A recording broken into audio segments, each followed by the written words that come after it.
चलिए, कल 35 तक हम लोग पढ़े थे, रिवाइज किए थे। शाम वाले मतलब समय में 3 बजे के लगभग हम आए थे। एक सरकार द्वारा एक मुहिम चलाया जा रहा है। 3 से 4 का समय जो है उसको बोलते हैं उपचारात्मक शिक्षा।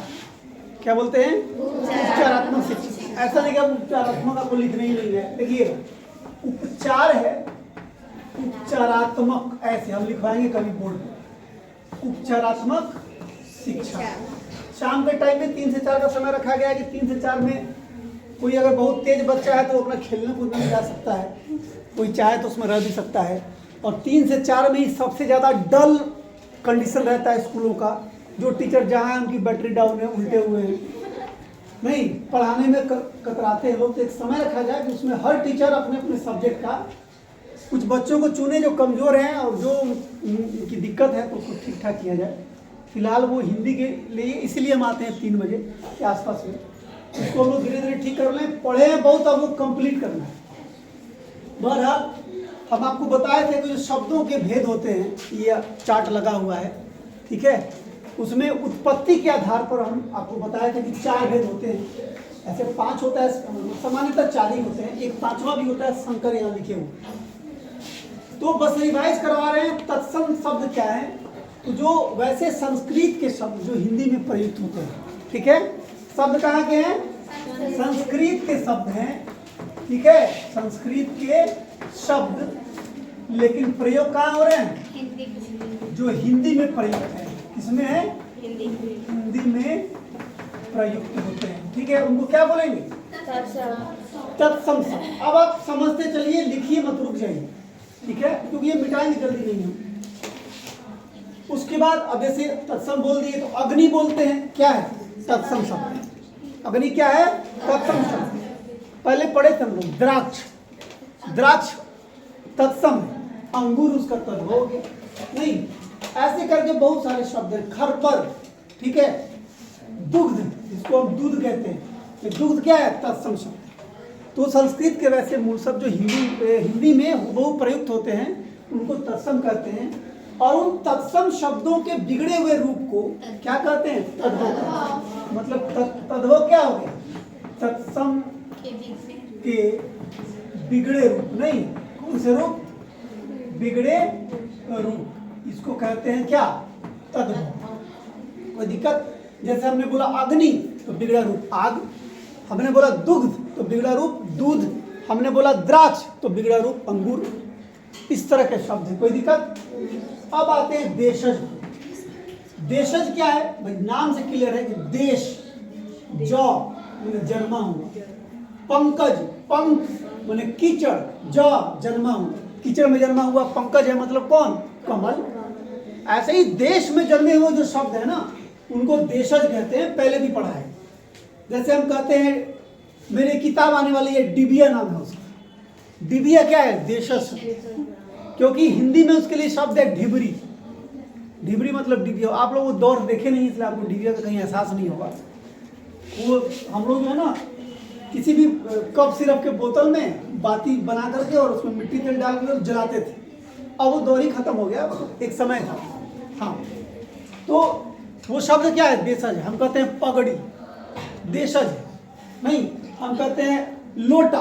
लोटा पूरे ब्रह्मांड में कहीं नहीं मिलेगा, यही में पैदा हुआ वो शब्द है अपने यहाँ। आंचलिक भाषा में देशज शब्द खूब इस्तेमाल होते हैं। फणीश्वरनाथ रेणु, जिनकी आप लाल पान की बेगम पढ़े होंगे, उसमें भी आंचलिक शब्दों का इस्तेमाल खूब हुआ है। तो देशज शब्द जो है वो देश में जन्मे शब्द है। देश में जन्मे शब्द, ठीक है। एक एग्जांपल दे दूं इसका। जैसे मान लीजिए लोटा, क्या है? लोटा।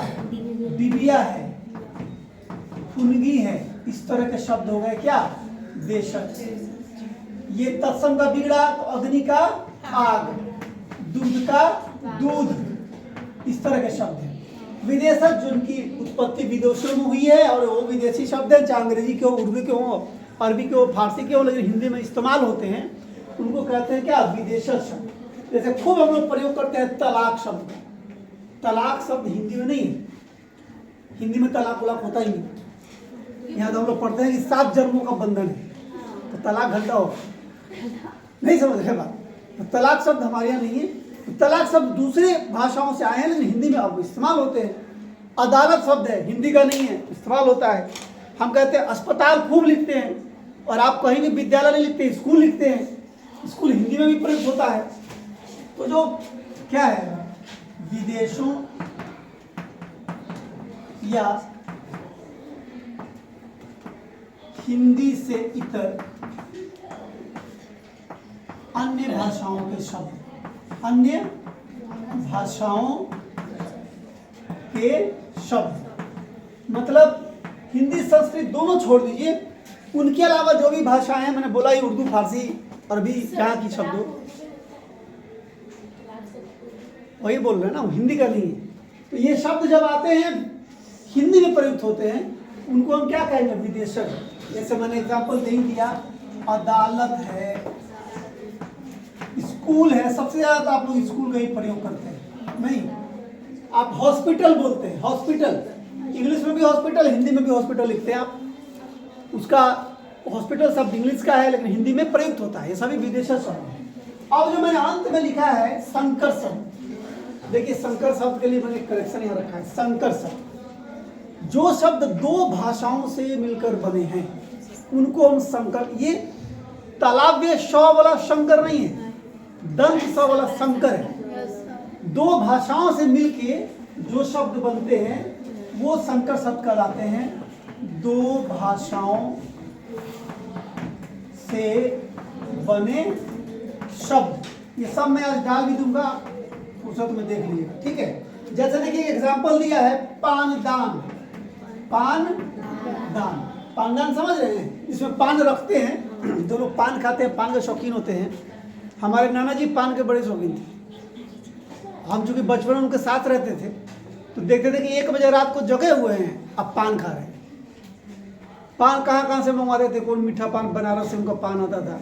जो गाना है ना, खाई के पान बनारस वाला, तो बनारस का पान बड़ी मशहूर है। तो पान, वो लोग पान एक ऐसे डब्बा में रखते थे, किसी का तांबे का रहता है, कोई बहुत धनी मनी तो चांदी का भी होता है, उसमें लोग रखते थे। तो पानदान 2 शब्दों से बना। पान शब्द हिंदी का है, पान शब्द किसका है, हिंदी का, और ये पानदान जो है, दान शब्द फारसी है। तो 2 शब्द हिंदी और फारसी को मिलकर के एक नया शब्द बना पानदान, इसलिए इसको संकर शब्द कहेंगे। न तो ये फारसी का ही पूरा है और न तो हिंदी का ही पूरा है, ठीक है। ऐसा ही देता है रेलगाड़ी, खूब बोलते हैं हम लोग, रेलगाड़ी। रेल शब्द किसका है, अंग्रेजी का, और गाड़ी किसका दे रहा है, देखिए गाड़ी है आपका हिंदी और रेल अंग्रेजी। हिंदी अंग्रेजी दोनों मिलकर के नया शब्द क्या बना, रेलगाड़ी। ऐसे बहुत सारे शब्द हैं, घड़ी साज, तहसीलदार, लाठीचार्ज, छायादार, सीलबंद, टिकट घर, वर्षगांठ, ये सारे शब्द जो हैं वो सभी के सभी कहाँ हैं, संकर शब्द हैं। तो 2 भाषाओं से मिलकर ये बने होते हैं। उसके बाद फिर मैंने आपको बताया था कि भाई रचना के आधार पर शब्दों के भेद हैं 3। रचना या बनावट एक ही बात है। इसमें पहला है रूढ़ शब्द, दूसरा यौगिक शब्द और तीसरा योग रूढ़ शब्द। रूढ़ शब्द क्या है कि अगर हम जिनके खंड करें, जिनके खंड करने पर कोई अर्थ न निकले, कोई अर्थ न निकले, मतलब आप लिखते हैं कमल, क्या लिखते हैं, कमल, ठीक है। आप क, म और ल को तीनों को अलग अलग कर दीजिए, तो क्या अलग अलग मीनिंग है उसका, नहीं है। अलग अलग अर्थ निकल रहा है, नहीं निकल रहा है। ऐसे शब्द जिनके अक्षरों को अलग कर दें, जिनको तोड़ दें, खंडित कर दें और उनका अर्थ ना निकले, वो कहलाते हैं रूढ़ शब्द, ठीक है। नकल, न अलग, क अलग, ल अलग। कहते हैं कल, कल में क अलग, ल अलग कर दीजिए, कोई मीनिंग नहीं निकलता है, तो इसको क्या कहेंगे, रूढ़ शब्द कहेंगे। फिर बारी आती है यौगिक शब्द। भाई हम लोग अंग्रेजी में पढ़ते हैं 2 सिलेबल वर्ड्स, 3 सिलेबल वर्ड्स। उस दिन हम जिक्र भी कर रहे थे। हम एक शब्द दिए थे, जैसे मान लीजिए कि हम कहते हैं हैंडसम, हम कहते हैं ब्यूटीफुल, हम कहते हैं ड्यूटीफुल। तो ड्यूटी अलग है, फुल अलग है, 2 सिलेबल है ना, दोनों जुड़ के एक नया वर्ड बनाया ड्यूटीफुल। ठीक वैसे ही योग रूढ़ में वैसे शब्द होते हैं जिनको अगर अलग अलग कर दें, खंड करें दोनों शब्द का, उन दोनों का अर्थ निकलता हो। भाई हम कहते हैं दिशाहीन, तो दिशा एक अलग शब्द है, हीन एक अलग शब्द है, दोनों को मिला के एक नया शब्द बना है दिशाहीन। तो ये क्या कहलाएगा? यौगिक शब्द है। ठीक है, मतलब शब्दों को अलग करने पर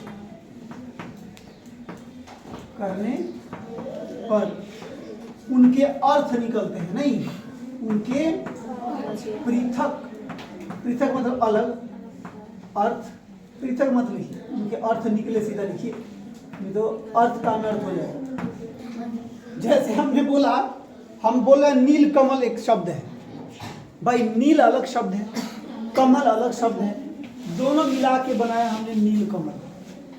हम बोलते हैं नील गगन, हम बोलते हैं चयन मुक्त, नहीं चयन मुक्त, हम बोलते हैं दोष सिद्ध, दोष अलग सिद्ध अलग। ऐसे दो या दो से अधिक शब्द से मिलकर के कोई शब्द बना हो और हम उसको अलग करें, उसका अर्थ निकलता हो स्पष्ट रूप से, उसको हम क्या बोलते हैं? यौगिक शब्द बोलते हैं। और तीसरा हुआ अब योगरूढ़ शब्द। इन शब्दों का योगरूढ़ जो शब्द होते हैं, उन शब्दों का जो अर्थ है वो सामान्य अर्थ ना निकल के विशेष अर्थ निकलता है। क्या निकलता है? विशेष अर्थ निकलता है। जैसे मैंने एक शब्द दिया था आपको पंकज, मैंने कहा जलज, जल और जौ, जल में जन्मा हुआ, जलज एक खास अर्थ है उसका। हम कहते हैं पीतांबर, हम कहते हैं लंबोदर, नहीं इन सब का सामान्य अर्थ नहीं। आप हमारा पेट निकल जाएगा, कितनों खा लेंगे आप हमको लंबोदर नहीं कह सकते। आप कहिएगा तो हम ये समझेंगे कि आप चिढ़ा रहे हैं, फिर समझेंगे कि आप हमको चिढ़ा रहे हैं। लेकिन आप गणेश जी को लंबोदर कहते हैं तो चिढ़ाते थोड़े हैं, उनको कहा जाता है नहीं? हम कहते हैं ना एक दंत, है ना? हम जब गणेश की आराधना करते हैं, एक शब्द उनके लिए आता है एक दंत, एक दांत, नहीं तो ये उनके लिए आता है। कहने का मतलब सेंस ये है मेरा कि वैसे शब्द जो एक सामान्य अर्थ नहीं रख करके विशेष अर्थ रखते हैं, उनको क्या कहते हैं? उनको क्या कहते हैं? योगरूढ़ शब्द कहते हैं। ठीक है, विशेष अर्थ ग्रहण करने वाले शब्द, विशेष अर्थ ग्रहण करने वाले शब्द, नहीं जैसे हम एग्जाम्पल दे ही दिए, जलज है, क्या पंकज है, ऐसे ही बहुत सारे, लंबोदर है, पीतांबर है, चक्रधारी किसको बोलते हैं? कृष्ण को। हम चक्र लेके खड़ा भी हो जाएंगे तो चक्रधारी बोल सकते हैं आप? नहीं। लेकिन जब चक्रधारी बोलेंगे तो दिमाग में एक सेंस आएगा किसको बोला जा रहा है। तो वैसे शब्द जो एक अलग अर्थ या कोई खास अर्थ का बोध कराएं, अपने मूल अर्थ को छोड़ करके एक खास अर्थ का बोध कराएं, वो क्या कहलाते हैं? योगरूढ़ शब्द। कोई दिक्कत? अब भाई प्रयोग के आधार पर शब्दों के भेद कितने हैं? कितने हैं? दो। अब ये दो कौन कौन है? नीचे है विकारी और अविकारी। विकार का मतलब क्या होता है? ऐसे नॉर्मल अर्थ है उसका, सामान्य अर्थ। विकार मतलब दोष। भाई एक आयुर्वेदिक डॉक्टर जब आपकी चिकित्सा निरीक्षण करने आता है, आपकी तबीयत खराब है, मेरी तबीयत खराब है, तो पूछता है कौन सा विकार है, मतलब क्या परेशानी है। नहीं तो विकारी जो शब्द होते हैं वो वैसे शब्द हैं जो लिंग या फिर वचन इनके आधार पर, काल के आधार पर उनमें बदलाव हो जाता है, उनमें कोई विकार हो जाता है, उसको हम कहते हैं विकारी शब्द। ठीक है, एक मिनट रुक जाइए जरा।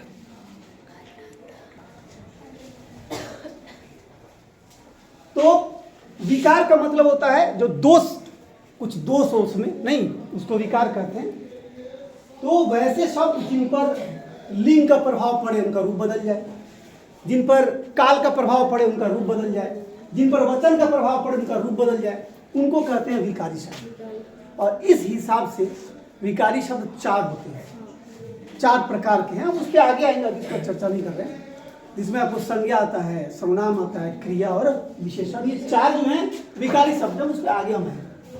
फिर अविकारी शब्द में क्या हो गया भाई? जब संज्ञा कह दिए, कलम है, ऐसे पहले परिभाषा लिखिए, जो या जिनके रूप, नहीं जिनके रूप, वचन, लिंग, उसके बाद काल आदि के आधार पर बदल जाते हैं। क्या हो जाते हैं? बदल जाते हैं। ठीक है, उनको कहेंगे हम विकारी। इसमें अगर मैं शब्द है, मैं, तो ये सर्वनाम है, मैं भी विकारी शब्द है। कलम कहते हैं, संज्ञा है, विकारी शब्द है, क्योंकि एक कलम और दो कलमें लिखते हैं। आपने दो कलम लिख दिया तो गलत है। आप दो आ गया तो क्या हो गया? कलम शब्द में विकार उत्पन्न हो गया और वो कलम से कलमे हो गया। बात समझ रहे ना? तो ऐसे शब्दों को हम विकारी शब्द कहेंगे। अविकारी शब्द वे हैं जिन पर वचन का, लिंग का या काल आदि का कोई प्रभाव नहीं पड़ता है, उनमें कोई बदलाव नहीं होता। राम और श्याम लिखे, दो नाम को जोड़े, राम और श्याम घर जाते हैं। हम लिखेंगे मोहन, अब्दुल्ला और गफार घर जाते हैं। दोनों में और पे कोई असर नहीं पड़ा। दो नाम को जोड़ा फिर भी और तीन नाम को जोड़ा फिर भी और दोनों में जो क्रिया हम यूज कर रहे हैं जाते हैं, दोनों में है ना? तो वैसे शब्द जिन पर काल का, लिंग का, वचन का प्रभाव नहीं पड़ता है, राधा और गीता जाती हैं और मीरा और मान लीजिए सोहन जाते हैं, तो दोनों में बहुवचन ही क्रिया आ रहा है, एक वचन नहीं ना आ रहा है, जाते हैं आ रहा है, तो और पे कोई फर्क नहीं पड़ा। गीता और राधा के साथ भी और है, मीरा और सोहन के साथ भी और है। तो वैसे शब्द जिन पर कोई प्रभाव नहीं पड़ता है लिंग का, वचन का या काल का, वो अविकारी शब्द कहलाते हैं। ठीक इसका अपोजिट है, इसलिए इसको नहीं लिख रहा। जैसे इसमें आ गया क्रिया विशेषण। मोहन धीरे धीरे दौड़ता है, शीला धीरे धीरे दौड़ती है। मोहन में भी धीरे धीरे शब्द आया, शीला में भी धीरे धीरे आया, कोई फर्क नहीं पड़ा, उसमें कोई विकार उत्पन्न नहीं हुआ, जबकि वचन बदल गया। एक में क्या है? वचन कह रहे हैं, ये लिंग बदल गया। एक में दो लड़के हैं, पुल्लिंग है, अगले में दोनों क्या है? स्त्रीलिंग है। लेकिन क्या कोई फर्क पड़ा? धीरे धीरे वो शब्द वैसे ही का वैसे ही बना रहा। इसलिए वैसे शब्दों को हम अविकारी शब्द कहेंगे। इसमें क्रिया विशेषण आ जाता है, संबंध बोधक अव्यय आ जाता है, उसके बाद आपको और क्या है? संबंध के बाद संयोजक अव्यय आ जाता है, विस्मयादि बोधक अव्यय आ जाता है, और एक और शब्द जुड़ता है, उसको निपात कहते हैं। इसमें ही तो आता है, आगे पढ़ेंगे हम। ठीक है, ये सारे शब्द कहलाते हैं अविकारी शब्द, जो विकारी के ठीक उल्टा है, अपोजिट है। फिर आते हैं संज्ञा के भेद। भाई सबको पता होगा कितने भेद है संज्ञा के? कितने भेद हैं? 5। पीछे माथे पे हाथ क्या रखी है? अभी जिंदगी बचा हुआ है, अभी चिंता ना करो। कितने भेद हैं? 5। तो चलिए संज्ञा के 5 भेद हैं। पहला कौन है? आप पहले से पढ़े हुए हैं, सामने लिखा हुआ है। पहला कौन? पहला कौन?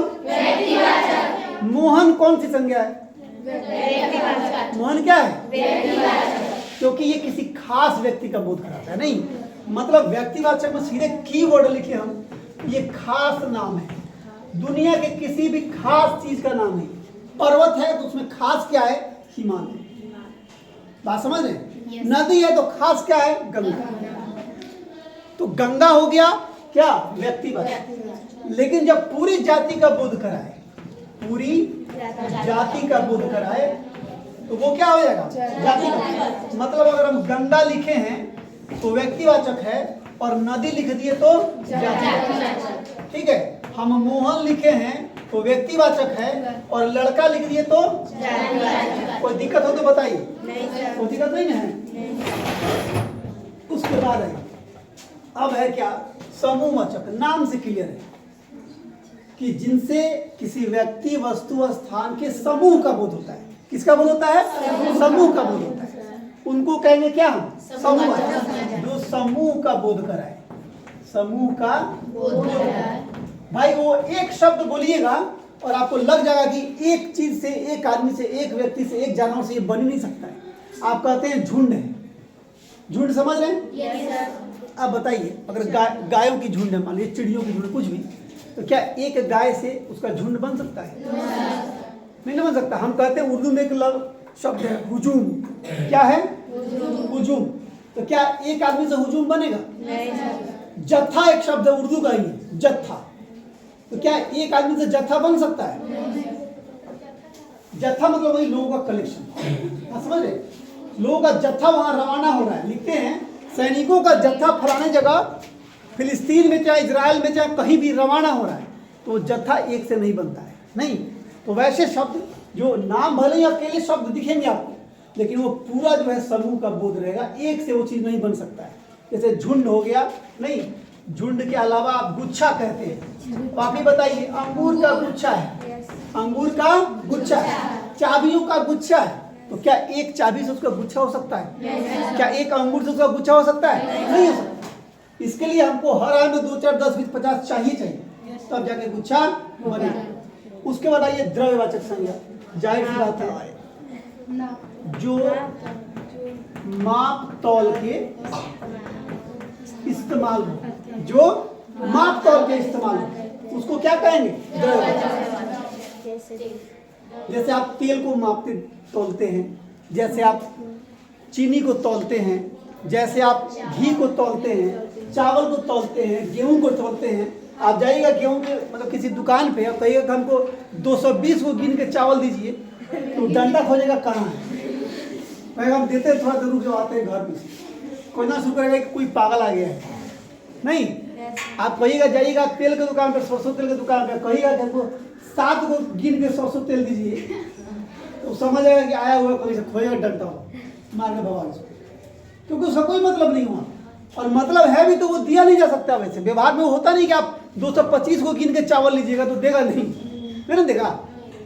अब जो है तो वैसी संज्ञाएं या वैसे शब्द जिनका हम माप तौल के व्यवहार में लाते हैं, जिनको हम गिनते नहीं हैं, नहीं, ऐसा नहीं कि उन सबको हम गिन नहीं सकते हैं। भाई हम अड़ जाएंगे कि ना, हम चावल है घर में, उसमें एक मुट्ठी चावल है, हमको गिन लेना है, चाहे 3 महीने लगे गिन तो हम लेंगे ही, लेकिन उसका कोई मायने है?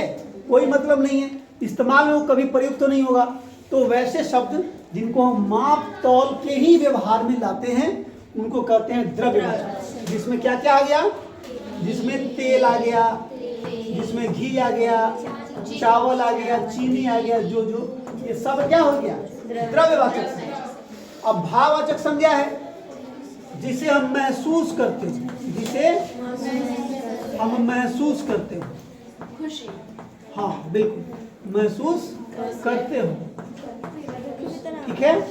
तो ये क्या हो जाएगा? भाववाचक। भाई अच्छाई, बुराई नहीं, क्रूरता, दयालुता, खुशी, हाँ कालापन, टेढ़ापन, बचपना, कुछ भी ऐसे शब्द जो दिखे नहीं, हम उनको महसूस करें, वो क्या कहलाएंगे?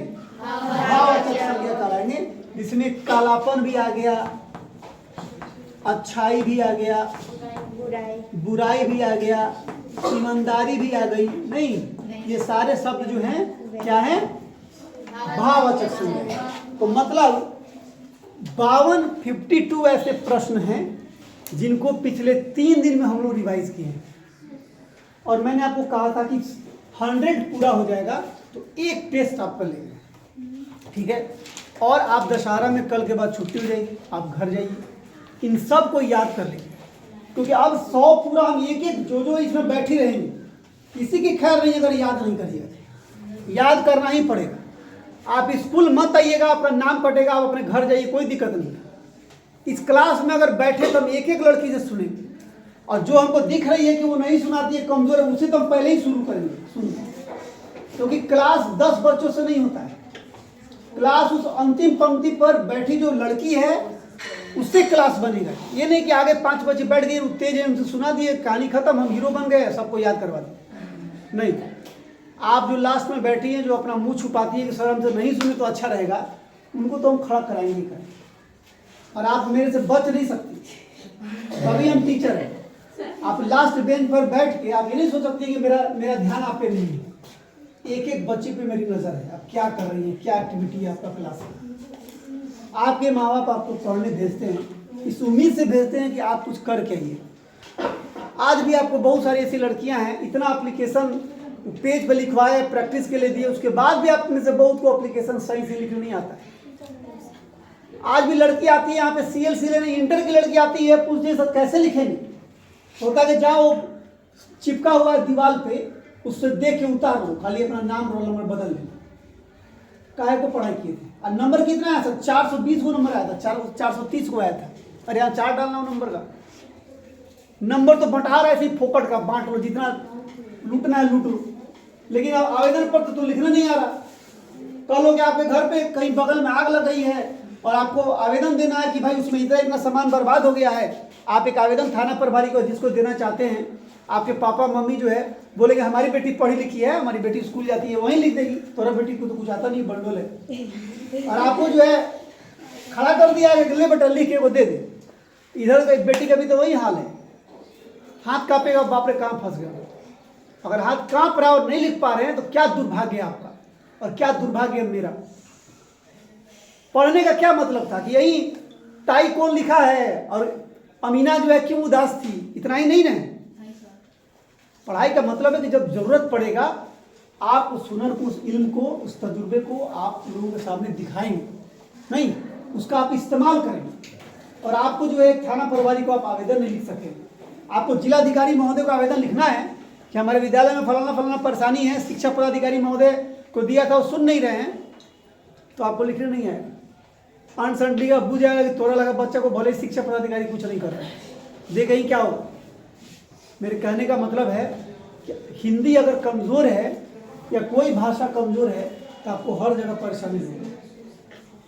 इसलिए आप घर पे लिखने का, पढ़ने का, बोलने का अभ्यास बनाइए। एक भी बच्ची हमको नहीं मिली 10th क्लास की बच्ची को छोड़ करके। एक आध 10th में बच्ची है जो बीच में चाहती है पूछना सवाल कि सर हमको ये सवाल फंस गया बता। आप में से एक लड़की नहीं मिली हमको जो क्लास के एक्स्ट्रा टाइम में आई हो 5 लड़की कॉपी किताब लेके कि सर हमको फलां चीज़ याद हो गया, आप हमसे सुन लीजिए। एक वो बच्ची बोली थी शायद गुड्डी की, सर याद हो गया है, गुड्डी ही बोली थी, कौन बोली थी, याद हो गया सर सुन लीजिए तब आगे बढ़िए, ऐसी कोई बच्ची बोली थी, कौन बोली थी? हाँ देखिए आप कल बोली थी लेकिन मेरे दिमाग में लाइन है तब मैं उसकी चर्चा कर रहा हूँ, आपने तो अभी नहीं कहा है। तो मुझे लगा कि चलो ये बात तो है, बच्ची सिंसियर है, याद करके आइए, तो ये तो खोजी कम से कम सुन लीजिए तो आगे बढ़िए। तो ऐसे किसी ने नहीं किया है कि सर हम लोग को याद हो गया आप सुन लीजिए। तो मेहरबानी करके कम से कम और जो याद हुआ नहीं हुआ छोड़िए, ये 52 जो कंटेंट है, एक एक टॉपिक है, इन सबको याद कर जाए। ये सब आपको हम लिखवाए हुए, सब का वीडियो बनाए हुए हैं, ये भी वीडियो डाल देंगे, पिछला भी डाल देंगे। जिनको अगर मतलब आप देख सकते हैं तो देख लीजिए, नहीं देख सकते हैं ग्रामर की किताब लीजिए। ग्रामर की किताब भी नहीं है तो भी दुर्भाग्य है आपका। आप पढ़ने चले हैं, न किताब है न कॉपी है, तो काहे को आते हैं आप? हाजिरी बनवाना है कि आपको 5000 रुपये मिल जाएगा खाली साइकिल पोशाक का, शर्म आनी चाहिए। एक गार्जियन आके 4 दिन से लड़ रहा है, 4 दिन नहीं 4 महीना से लड़ रहा है। वो रोज आता है बड़ा बाबू से, हेडमास्टर से लड़ाई करता है कि हमारे बच्चे का पैसा नहीं मिला है, इसीलिए आता है स्कूल। क्या मतलब है इसका? कोई मतलब